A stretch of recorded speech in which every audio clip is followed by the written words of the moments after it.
God bless you, Facebook. I have a story for you today.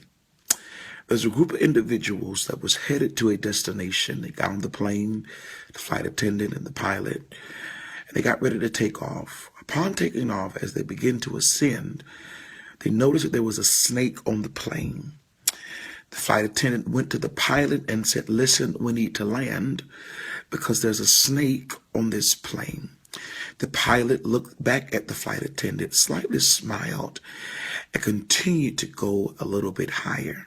The flight attendant left and noticed that the snake was still moving on the plane. The flight attendant went back to the pilot and said, "Did you not hear what I said?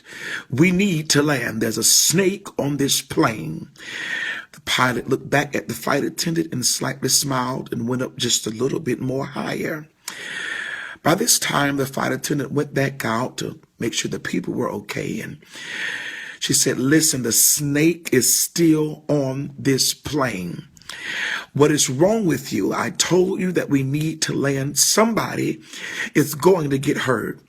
The pilot looked back at the flight attendant and slightly smiled and went up just a little bit more higher. They eventually got to 30,000 feet up in the air, and they eventually made it to their destination. But something happened. Upon their arrival to their destination, the flight attendant noticed that the snake was no longer moving. It was no longer active. They eventually made it to their destination, and when they landed, the pilot got off of the plane and went to the flight attendant and smiled. And he said, "There's something you don't understand about altitude. When you reach a certain altitude, snakes lose oxygen and they die."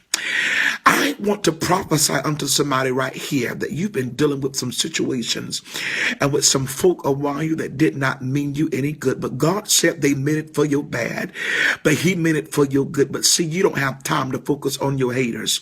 Just focus on going higher, because eventually you're going to reach an altitude that they're going to lose oxygen and they're going to die. In this next season, your haters will be able to see you, but they won't be able to reach you. God's getting ready to blow your mind. If you receive this word, tag 5 of your friends and post this on your wall and declare, "Go higher." This is the season to go higher, because the higher you go, the folk that used to intimidate you will no longer be able to intimidate you in this season. This is your season to be blessed. If you receive this word, tag 5 of your friends and share this word on your wall and declare, "Go just a little bit higher." Have a blessed day.